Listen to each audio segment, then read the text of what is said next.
الرحمن الرحیم، میت کو دفنانے کے بعد، تدفین کے بعد کتنی دیر میت کے قریب ہم رہ سکتے ہیں، یا شریعت نے کتنی دیر اس کے پاس کھڑے رہنے کا یا اس کے پاس رہنے کا حکم دیا ہے؟ تو نبی علیہ الصلاۃ والسلام کی بلکہ فقہاء نے فرمایا ہے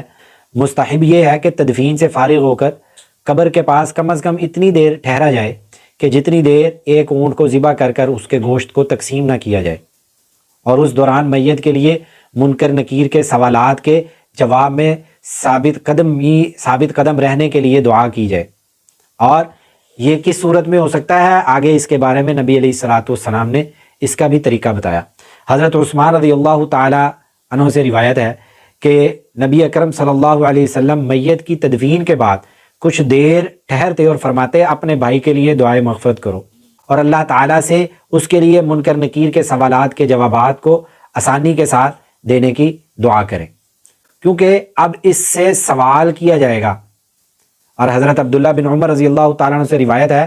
کہ میں نے نبی اکرم صلی اللہ علیہ وسلم کو یہ فرماتے ہوئے سنا کہ جب تم میں سے کسی کا انتقال ہو جائے تو اسے روک کر مت رکھو، جلد از جلد اسے قبر تک پہنچا دو، دفن کر دو، یعنی کہ اس کی تدفین کر دو، اس کے سرہانے کھڑے ہو کر۔ کیا وہ جو بات میں نے پہلے کہی کہ اتنی دیر کھڑے رہیں کہ جتنی دیر میں ایک اونٹ کو ذبح کر کے اس کا گوشت تقسیم نہیں کر دیتے، اتنی دیر کھڑا رہنا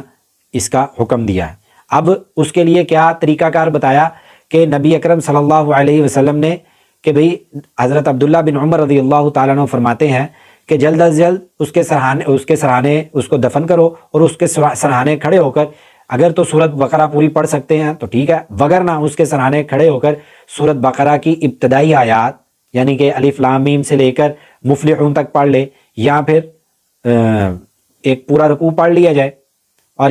اور اس کے پاؤں کی جانب کھڑے ہو کر، پیروں کی طرف اس کے کھڑے ہو کر سورۃ بقرہ کا آخری رکوع پڑھ لیا جائے۔